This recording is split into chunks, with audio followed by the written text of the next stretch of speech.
अस्सलाम वालेकुम dear students, मैं सिर्फ तारिक सर, वेलकम टू जामिन क्लासेस। आज के इस लेक्चर में जो हम स्टडी करने जा रहे हैं वो है मॉडल ऑफ एटम के बारे में, जिसको किसने दिया था? थॉमसन ने नहीं, रदरफोर्ड ने दिया था। थॉमसन मॉडल ऑफ एटम हमने कल पढ़ा। कल के लेक्चर में जिसने वो लेक्चर नहीं देखा होगा वो उस लेक्चर में जाए, पहले वो लेक्चर पढ़ ले, तब जाके इस लेक्चर को देखें। तो Rutherford's model nuclear model of atom, जो ऑलरेडी मैंने बोर्ड पे इसका टाइटल लिख दिया है और उसकी डायग्राम भी बना दी है। उसकी एक्सपेरिमेंट जो उसने एक्सपेरिमेंट परफॉर्म किया था उसका जो डायग्राम बनता है वो मैंने आपको बता दिया यहाँ पे इस फिगर में। तो ये क्या था, 1911 में जो रदरफोर्ड था, जिसका पूरा नाम था अर्नेस्ट रदरफोर्ड, उसके कुछ दो स्टूडेंट्स थे। एक था हैंस गीगर और दूसरे का नाम था अर्नेस्ट मार्स्टेन। वो एक परफॉर्म कर रहे थे एक एक्सपेरिमेंट जिसका नाम पड़ गया फिर जिसका दूसरा नाम है अल्फा पार्टिकल्स स्कैटरिंग एक्सपेरिमेंट, या उसको बोलते थे गोल्ड फॉइल एक्सपेरिमेंट। तो इसका क्यों नाम पड़ गया अल्फा पार्टिकल स्कैटरिंग एक्सपेरिमेंट, या इसका क्यों नाम पड़ गया गोल्ड फॉइल एक्सपेरिमेंट? क्योंकि जो इसने यहाँ पे सोर्स लिया था जहाँ से एक्सरेज प्रोड्यूस होती थी, यहाँ पे उसने जो सोर्स ऑफ एक्सरे लिया था, इसी की वजह से इसका जो दूसरा नाम पड़ गया वो पड़ गया अल्फा पार्टिकल स्कैटरिंग एक्सपेरिमेंट। और गोल्ड फॉइल एक्सपेरिमेंट क्यों इसका नाम पड़ गया? क्योंकि जिस पे ये एक्सपेरिमेंट किया जाता था वो उसने एक शीट लिया, गोल्डन शीट ली, जिसको हम फॉइल बोलते, जैसे कि आपके पास एल्युमिनियम फॉइल होती थी, ठीक है ना, ऐसे इसने एक फॉइल ली, गोल्ड की ले ली। तो गोल्डन फॉइल पे वो एक्सपेरिमेंट कर रहे थे, उसी पे इन्होंने bombardment of these alpha particles किए। तो वहाँ से जो भी इसके ऑब्जर्वेशन थे उन्होंने देख लिए, तो इसीलिए इसका दूसरा नाम जो पड़ गया गोल्ड फॉइल एक्सपेरिमेंट। क्योंकि इनका देखना था, मतलब एटॉमिक मॉडल देखना था, ठीक है ना। तो कल के जो थॉमसन मॉडल में उसने खाली हमें बता दिया ऐसा, ये जस्ट लाइक वाटरमेलन होता है, इसमें जो एडिबल पोर्शन होता है जो हम खाते हैं वो समझो एक पॉजिटिव स्फीयर है, और इलेक्ट्रॉन्स जस्ट लाइक सीड्स होते हैं वाटरमेलन में एम्बेडेड इन इट, तो जस्ट लाइक इलेक्ट्रॉन्स भी सेम थिंग होता है। वेल, तो यहाँ तक हमने जो थॉमसन मॉडल देखा था वो हमने जाना। तो ये जो गोल्ड होता है, तो आपको पता है ये एलिमेंट है, it is made up of only one kind of substance. इसमें जो एटम्स होंगे वो खाली गोल्ड के ही होंगे। तो इसीलिए यहाँ पे जो इस फॉइल में जो एटम्स होंगे, हम किसी भी एटम से यहाँ से अगर कोई चीज़ पास करेंगे तो हमें ऑब्जर्व हो जाएगा इसका। तो हमने इसीलिए लिया उन्होंने इसीलिए लिया यहाँ पे गोल्डन फॉइल ले ली, ठीक है ना, क्योंकि ये सिमिलर काइंड ऑफ एटम्स के बनी होती है। अगर गोल्ड को आप पीसोगे, कितना भी इसका मतलब जो भी इसमें पार्टिकल्स बनाओगे, जो इसका सबसे छोटा पार्ट वो भी गोल्ड ही होगा। तो ये जो गोल्डन फॉइल थी प्योर गोल्ड की थी। तो अब आते हैं हम इसके जो स्कैटरिंग एक्सपेरिमेंट के, जो हमने फिगर में दिखा दिया, उन्होंने क्या काम किया? उन्होंने पहले सोर्स ऑफ एक्सरे लिया जहाँ से एक्सरेज वो छोड़ेंगे, ठीक है ना, और यहाँ से एक सिल्ट लिया जिसका नाम था लेड सिल्ट। लेड का लिया सिल्ट। सिल्ट का मतलब होता है, सिल्ट उस चीज़ को बोलते हैं मतलब जिसमें कोई होल हो या स्पेस हो जहाँ से कोई चीज़ पास ऑन हो जाए, तो उसको बोलते हैं सिल्ट। लेकिन यही सिल्ट इन्होंने लेड का लिया, एलिमेंट लेड का ले लिया। तो यहाँ से फिर क्या काम किया? तो ये होगी first thing, source of X-ray लिया। Number second thing, lead slit लिया जिसके पास, जिसके वाया ये एक्सरेज जाएंगे। तो यहाँ पे रख दिया गोल्डन फॉइल, यहाँ पे रख दिया गोल्डन फॉइल जिसकी थिकनेस क्या थी? 100 नैनोमीटर। क्या थी? 100 नैनोमीटर, या हम कहेंगे और 10⁻⁻5 सेंटीमीटर।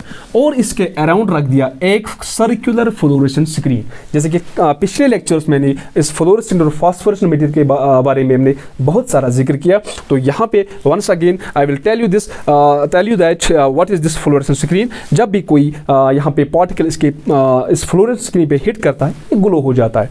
तो इसका कारण, इसका जो मेन मकसद था वो वही था, इसको मतलब यहाँ से हम पहचानेंगे कौन कौन से अल्फा पार्टिकल्स डिविएट हो रहे हैं, कौन से पास हो रहे हैं, कौन से डिफ्लेक्ट हो रहे हैं। तो इसका जो पर्पस था वो इसीलिए था।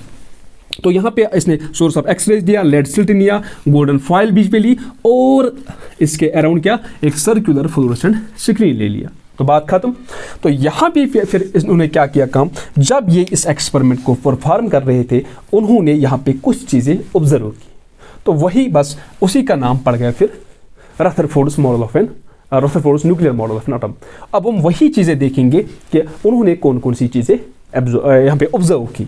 तो मैं लिखूंगा यहाँ पे, तो कौन कौन सी चीज़ें उन्होंने यहाँ पे ऑब्जर्व की।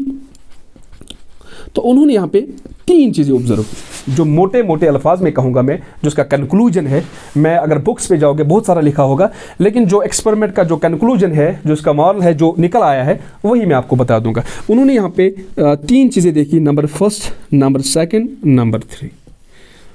और ये जो तीन चीज़ें देखी उन्होंने, ये फिर क्या इंडिकेट कर रही थी, तो ये भी हमारे पास फिर क्वेश्चन बनता है।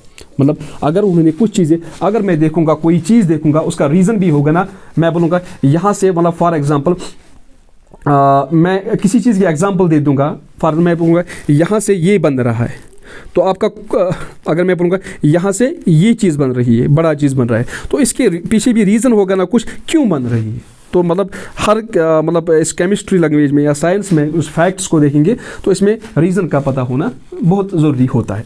तो यहाँ पे हम फर्स्ट चीज़ उन्होंने देखी, मैं लिखूँगा यहाँ पे, क्योंकि ये क्लास 11th का जो लेक्चर है, क्योंकि आपको इसको एग्ज़ाम में भी फिर लिखना होता है, इसलिए मैं इसको एक आसान भाषा में मतलब समझाता हूँ।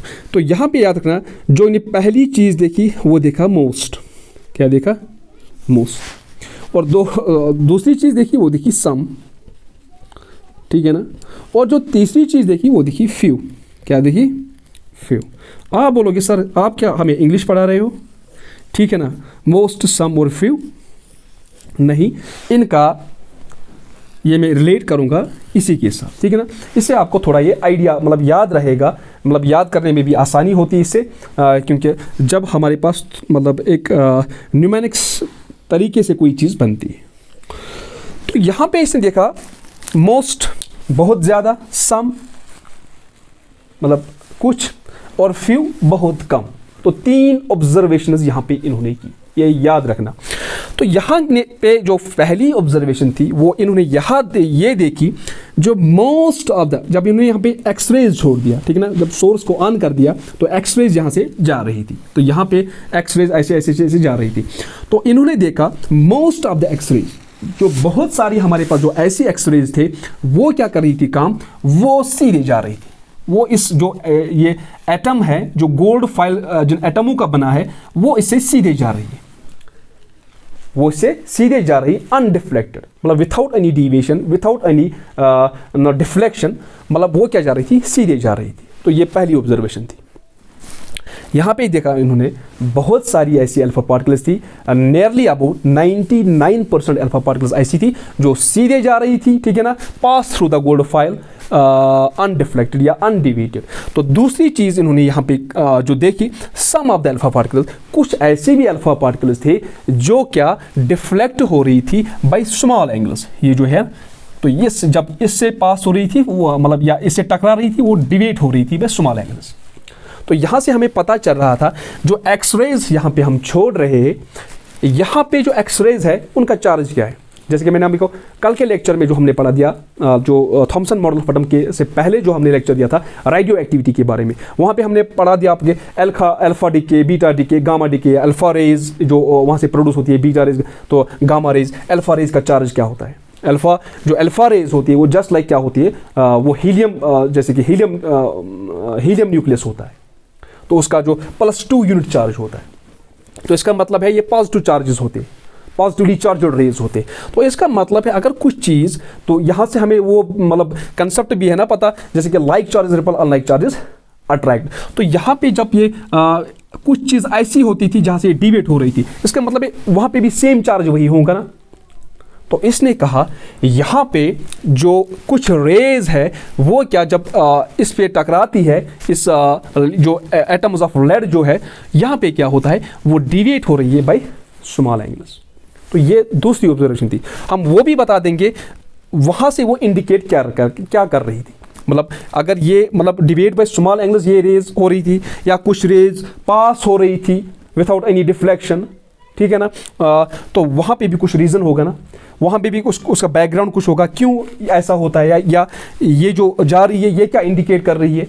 तो यहाँ पे आपने देखा most of the alpha rays nearly about 99% pass through the golden foil undeflected या अनडिविएटेड। तो दूसरा जो ऑब्जर्वेशन थी, some of the alpha rays, कुछ ऐसी अल्फा रेज थी वो जब इस पे टकराती थी वो डिविएट हो रही थी बाय स्मॉल एंगल्स। तो तीसरी जो ऑब्जर्वेशन थी उनकी वो ये थी कि कुछ ऐसी अल्फा, बहुत कम, few of the this alpha particles which are coming from this source, वो क्या हो रही थी, वो जब इस पे टकराती थी, ठीक है ना, वो डिविएट हो रही थी भाई लार्ज एंगल्स। उनका जो डिविएशन, उनका जो डिफ्लेक्शन वो लार्ज एंगल से हो रहा था। या ऐसा भी देखा गया बहुत कम जो ऐसे अल्फा पार्टिकल्स थे, फ्यू अल्फा पार्टिकल्स, जिस डायरेक्शन में वो आ रही थी, जब वो इसके पास स्ट्राइक हिट हो जाती थी, वो वापस उसी डायरेक्शन में वापस आ जाती है। मतलब along their own straight path, where they comes from, they come back along their own path। जहाँ से वो आ रही उसी डायरेक्शन में वो वापस आ रही। तो चलो ठीक, ये 3 ऑब्जर्वेशन देखी थी, ये बहुत ही इंटरेस्टिंग थी इनके लिए। तो उन्होंने बता दिया जो हमने पहली ऑब्जर्वेशन यहाँ पे देखी, जैसे कि बहुत सारी ऐसी अल्फा पार्टिकल्स थी जो पास ऑन हो रही थी इस गोल्ड फॉइल में, उन्होंने यहाँ पे पाया कि इसका मतलब है जो ये एटम्स है इस लेड में, इस गोल्ड फॉइल में जो एटम्स है, ठीक है ना, जो गोल्डन एटम्स है इसमें क्या है, एटम में ऐसा चीज़ है जैसे कि मतलब ये अल्फा पार्टिकल्स है, इनका पॉजिटिव चार्ज है, तो एटम में सीधे जा रही है। तो इसका मतलब है एटम में ऐसा बहुत सारा कुछ खाली जगह है, empty spaces are present in their atom, तो तभी तो ऐसा पॉसिबल है। फॉर एग्जाम्पल, मैं यहाँ से कोई चीज़ लेता हूँ, यहाँ से मैंने रेज इसके ऊपर, या यहाँ से मैं कोई बम्बार्डमेंट करूँगा किसी चीज़ की, अगर इसमें कोई एम्प्टी स्पेस है तो बाहर निकलेगी। अगर मतलब ये पूरा डेंस होगा तो यहाँ पे ये वहीं से फॉल हो जाए, टकरा के फॉल हो जाएंगी। तो यहाँ पे भी ऐसा ही कुछ मतलब किस्सा था। इन्होंने देखा जो बहुत सारी अल्फा पार्टिकल्स थी वो पास हो रही थी इस गोल्डन फाइल से विदाउट एनी डिफ्लेक्शन। तो उन्होंने पाया इसका रीज़न, इट इंडिकेट्स दैट यहाँ पे जो एटम है उसमें कुछ ऐसे एम्प्टी स्पेसेस है जिसकी वजह से ये हो रहा है। तो चलो ठीक है, ये माना हमने पहला ऑब्जर्वेशन। नंबर 2 ऑब्जर्वेशन, उन्होंने कहा सम ऑफ द अल्फा पार्टिकल्स, लेकिन इनका जो अमाउंट था, जो मोस्ट ऑफ द 99% उन्होंने मतलब ऐसी अल्फा पार्टिकल्स देखी जो पास हो रही थी ऐसी विदाउट एनी डिफ्लेक्शन। लेकिन कुछ अल्फा पार्टिकल्स क्या हो रही थी, वो डिविएट हो रही थी बाय स्मॉल एंगल्स। इन्होंने कहा जब डिविएशन हो जाती है बाय स्मॉल एंगल्स, इसका मतलब है इन अल्फा रेज का जो चार्ज था वो क्या था, वो पॉजिटिव चार्ज था। तो इसका मतलब है यहाँ पे भी कुछ ऐसा पॉजिटिवली चार्जड कुछ पोर्शन होगा जिसकी वजह से ये उसके साथ टकराते हैं और ये क्या डिविएट हो जाते हैं, वरना तो सीधे पास ही हो जाते। तो इन्होंने कहा यहाँ पे कुछ ऐसा पॉजिटिवली चार्जड सेंटर है जिसकी वजह से ये सब हो रहा है। जो सेकंड रीजन उन्होंने बता दिया, कुछ अल्फा रेज डिविएट हो रही है बाय स्मॉल एंगल्स। तो उस पॉजिटिवली उसने कहा कि हैवीली कुछ पॉजिटिवली चार्जड सेंटर है इसमें, तो उसका नाम रख दिया न्यूक्लियस। तो रदरफोर्ड ने जो पहला था उसी का नाम रख दिया न्यूक्लियस। चलो माना हमने यहाँ तक, तो ये सेकंड ऑब्जर्वेशन थी। तो नंबर 3 ऑब्जर्वेशन उसने क्या दी, उसने कहा फ्यू अल्फा पार्टिकल्स, मतलब जो अमाउंट उन्होंने बता दिया, उन्होंने कहा 20,000 में से मतलब एक ऐसी अल्फा पार्टिकल ऐसी थी जो क्या कर रही थी, जो डिविएट हो रही थी लार्ज एंगल से, या वापस आ रही थी जिस डायरेक्शन में अल्फा रेज छोड़ी जा रही थी उसी डायरेक्शन में वापस आ रही थी। तो नियरली अबाउट 1 in 20,000, 20,000 में से एक अल्फा रेज, मतलब वेरी फ्यू, इनका जो नंबर था वेरी फ्यू था। बोला कि वो क्या हो रही है, डिविएट बाय लार्ज एंगल्स, या उसी डायरेक्शन में जिस डायरेक्शन में आ रही थी उसी डायरेक्शन में वापस हेड ऑन कोलिजन हो रही है। तो इसका मतलब है, इन्होंने कहा जो ये चीज़ हो रहा है, तो इसका मतलब है जो ये पॉजिटिवली हैवीली जो चार्जड सेंटर है, यहाँ पे ये इंटरेस्टिंग बात ये थी, ये बहुत कम थी, ठीक है ना। ये अल्फा पार्टिकल्स जो डिविएट हो रही थी बाय लार्ज एंगल्स या वापस आ रही थी, ये बहुत कम थी।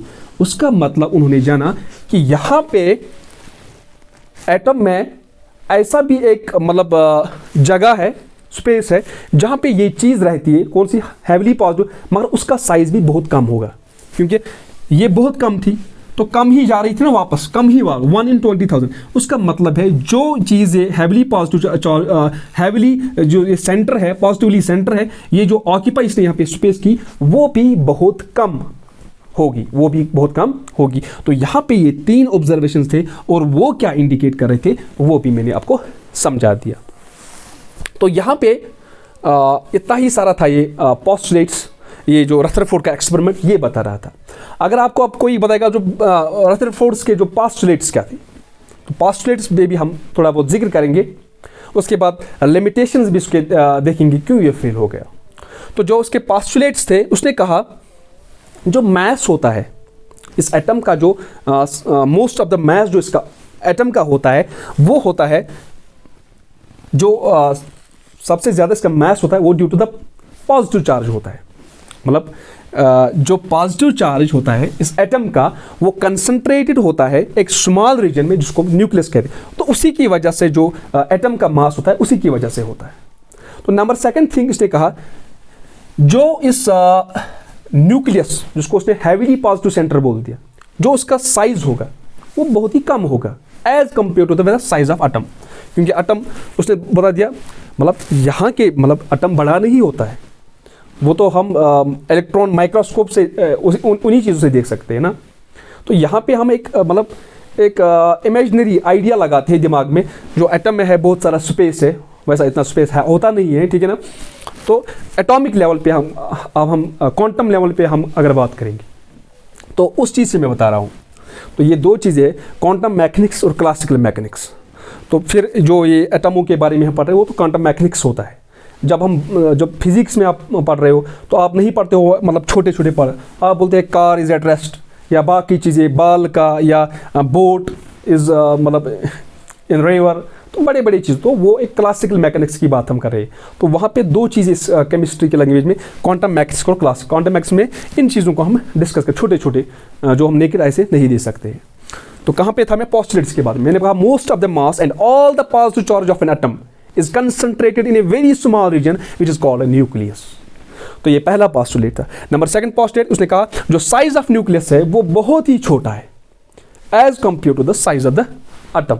उन्होंने कहा जो रेडियस ऑफ दिस न्यूक्लियस है वो 10⁻⁻15 मीटर है, और जो रेडियस ऑफ एटम है वो 10⁻⁻10 मीटर है, इसके ऑर्डर में, ठीक है ना। नंबर थर्ड पोस्टुलेट इसने बता दिया जो इलेक्ट्रॉन्स, उन्होंने कहा जो इलेक्ट्रॉन्स रिवॉल्व करते हैं अराउंड द न्यूक्लियस, ये हाई स्पीड में रिवॉल्व करते हैं, ये हाई स्पीड में रिवॉल्व करते हैं। और यहाँ पे अब अगर हम पीछे जाएंगे पिछले लेक्चर में, वहाँ पे थॉमसन मॉडल जो था उसने यहाँ पे एक्सप्लेन नहीं कर पाया था, उसकी जो लिमिटेशन यही थी, वहाँ पे वो एक्सप्लेन नहीं कर पाया कैसे ये पॉजिटिव चार्जेस होल्ड करते हैं इलेक्ट्रॉन के एटम में, कैसे मतलब इनका मतलब रीजन, इनका बैकग्राउंड, इनका मतलब कैसे ये इसको होल्ड करते हैं, कैसे मतलब एटम की एक स्टेबिलिटी होती है। तो ये मतलब थॉमसन मॉडल एक्सप्लेन नहीं कर, तो इसने यहाँ पे बता दिया ये कैसे होल्ड होता है पॉजिटिव चार्ज, ये इलेक्ट्रॉन्स कैसे होल्ड होते हैं इस न्यूक्लियस के साथ, क्योंकि ये उन्हें इसे बता दिया जाओ यहाँ पे जो इलेक्ट्रोस्टैटिक फोर्स ऑफ अट्रैक्शन होती है between this nucleus and electrons, जो electrostatic force of attraction between किसके साथ, न्यूक्लियस और इलेक्ट्रॉन को। तो यहाँ पे जो इलेक्ट्रोस्टैटिक फोर्स ऑफ अट्रैक्शन को नज़दीक नज़दीक लाना चाहती है, तो लेकिन जो सेंट्रीफ्यूगल फोर्स होता है, क्योंकि ये एक मतलब चार्जड पॉजिटिवली चार्ज, ये नेगेटिवली चार्ज स्पीशीज जो है ये मतलब कंटिन्यूसली मतलब हाई स्पीड में रिवॉल्व करती है।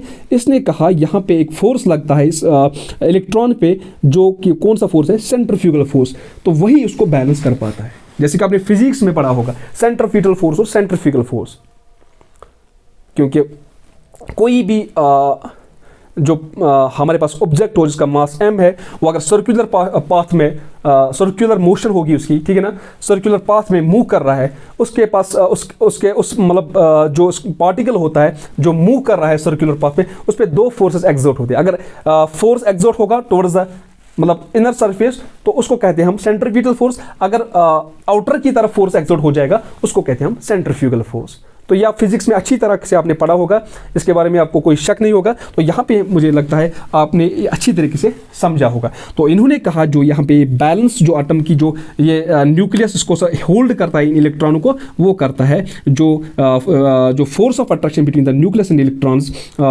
जो यहाँ पे इसको बैलेंस करता है, वो कौन सा फोर्स करता है, सेंट्रीफ्यूगल फोर्स, जो बाहर की तरफ एक्सर्ट हो रहा है, centrifugal force acted on this electron, ठीक है ना। तो यहाँ पे आप ये समझे होंगे सेकंड पोस्टुलेट। ये थर्ड पोस्टुलेट था। और फोर्थ पोस्टुलेट ने बता दिया जो थॉमसन मॉडल ने भी बता दिया था, एटम क्या हो, इलेक्ट्रिकली ये न्यूट्रल है। तो इसने भी मतलब थोड़ा उससे आइडिया ले लिया, ये नहीं कि थॉमसन का मॉडल था कुछ नहीं था, उसने कुछ कंट्रीब्यूशन नहीं की, ये कुछ आइडियाज़ उनसे लेते थे, उसके बाद बहुत इनसे कुछ आइडियाज़ ले लेगा। तो ऐसे ऐसे ही एक दूसरे से आइडियाज़ लेते थे।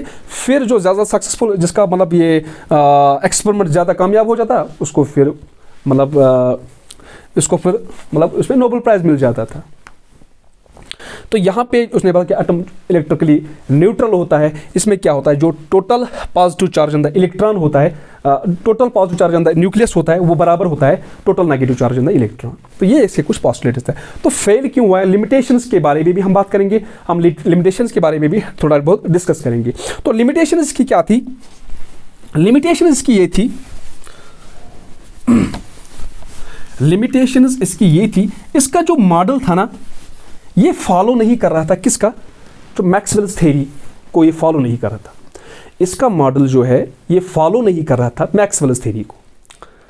और पहले हम उसको जानेंगे क्यों मतलब इसको फॉलो नहीं कर रहा था। जो मैक्सवेल्स थ्योरी कहती है, अगर हमारे पास कोई चार्जड पार्टिकल है, अगर हमारे पास कोई चार्जड पार्टिकल है, अगर हमारे पास कोई चार्जड, चाहे माइनस चार्ज या प्लस चार्ज, कोई चार्जड पार्टिकल है हमारे पास, अगर ये एक्सेलरेट हम इसको करवाएंगे, ठीक है ना, तो ये क्या करता है काम, ये कंटिन्यूसली क्या करता है काम, इमिट करता है एनर्जी।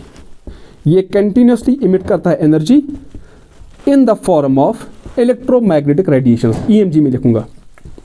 क्या कहता है, अगर हमारे पास कोई चार्जड स्पीशीज़ है, अगर हमारे पास कोई चार्जड स्पीशीज़ है, जब वो एक्सेलरेट करती है तो उसमें क्या हो जाता है, वो कंटिन्यूसली इमिट करता है energy in the form of electromagnetic radiations. तो यहाँ पे अगर हम रदरफोर्ड्स मॉडल को देखेंगे, यहाँ पे भी इलेक्ट्रॉन मतलब अराउंड द न्यूक्लियस मूव कर रहे हैं ना एट वेरी हाई स्पीड। तो इसका मतलब है ये भी एक चार्जड स्पीशीज़ है ना। तो जब ये चार्जड स्पीशीज़ है, ये भी इमिट करेगी एनर्जी, ये भी रेडिएट करेगी energy in the form of electromagnetic radiations continuously. तो इसका मतलब है अगर ये भी इमिट करेगी energy in the form of electromagnetic radiation, continuously करेगी इमिट एनर्जी, इसका मतलब है जब ये एनर्जी कंटिन्यूसली इमिट करेगा तो ये मतलब इस दफ़ा इसने इतनी एनर्जी कम की, मतलब छोड़ रहा है, तो ये एक स्पाइरल पाथ बनाएगा ना, इसको धीरे धीरे इस इलेक्ट्रॉन की एनर्जी कम हो जाती है ना, तो ये घुस जाएगा ना न्यूक्लियस में, ये एक स्पाइरल पाथ बनाएगा ना, तो ये फिर तो इसका मतलब है ये तो कोलैप्स हो जाएगा, ये तो एटम ही खत्म हो गया। लेकिन हमें पता है कि एटम स्टेबल है, एटम इज स्टेबल, तो इस चीज़ को ये एक्सप्लेन नहीं कर पाया। तो इसीलिए बोलते हैं हम इसको, जो मेन लिमिटेशन थी, इट डज नॉट एक्सप्लेन या it does not follow the क्या मैक्सवेल्स थ्योरी, जो कहती थी जो चार्जड स्पीशीज हमारा होता है, जब वो कंटिन्यूसली जब वो इसको हम एक्सरेट करते हैं, जब वो कंटिन्यूसली इमिट करता है energy in the form of electromagnetic radiations. यहाँ पे भी अगर हम इलेक्ट्रॉन अराउंड द न्यूक्लियस जो रिवॉल्व करता है वेरी हाई स्पीड, ये भी इमिट करता है energy in the form of electromagnetic radiations continuously. तो इसका मतलब ये जब ये लूज एनर्जी करेगा, एक वक्त ऐसे आ जाएगा ये खुद ही इसमें डूब जाएगा न्यूक्लियस में, ये कोलैप्स एटम हो जाएगा। तो इसका मतलब है मगर एटम कोलैप्स नहीं होता है, एटम तो स्टेबल है। तो इस चीज़ को ये एक्सप्लेन नहीं कर पाई, ये सबसे बड़ी लिमिटेशन थी इसकी बात। नंबर सेकंड लिमिटेशन इसकी ये थी, जो एटम के अराउंड जो इलेक्ट्रॉन्स है उनका जो डिस्ट्रीब्यूशन, उनका जो अरेंजमेंट, उसको ये एक्सप्लेन नहीं, it fails to explain the distribution of electrons around the nucleus. जो न्यूक्लियस के अराउंड जो इलेक्ट्रॉनों की डिस्ट्रीब्यूशन होती है, जो अरेंजमेंट होती है, उसको ये एक्सप्लेन नहीं कर पाया और उनकी एनर्जी को एक्सप्लेन नहीं कर पाया। फॉर एग्जाम्पल जब हम आगे पढ़ेंगे, हम देखेंगे जो न्यूक्लियस के नज़दीक जो इलेक्ट्रॉन होता है उसकी सबसे कम एनर्जी होती है, और उसके जब उसके दूर जाती है तो एनर्जी बढ़ जाती है, ठीक है ना, वो इंक्रीज हो जाती है। और एक वक्त ऐसा होता है वो free from this influence of this nuclear charge होता है, वो फ्री जोन में होता है। तो हम ये चीज़ आगे जानेंगे। तो इन चीज़ों को ये नहीं मतलब एक्सप्लेन कर पाया। और एक चीज़ और है, जैसे कि अभी हम पढ़ेंगे, मतलब आगे पढ़ेंगे हम atomic spectra of hydrogen, atomic spectroscopy का लेक्चर पढ़ेंगे। उसमें एब्जॉर्प्शन जो एमिशन है और एमिशन स्पेक्ट्रा और एब्जॉर्प्शन स्पेक्ट्रा हम पढ़ेंगे, ठीक है ना। जब कोई मतलब ये इलेक्ट्रोमैग्नेटिक रेडिएशन मैटर के साथ मतलब टकराती है, ठीक है ना, वहाँ से हमें एक एटॉमिक स्पेक्ट्रा मिल जाता है। वो हम मतलब अभी आपके पास 2-3 लेक्चर है वहाँ तक जाने के लिए, तो लेकिन उस चीज़ को भी एक्सप्लेन नहीं कर पाया। तो आप सिंपली इसकी लिमिटेशन याद रखो, it does not follow the Maxwell's theory, number first point.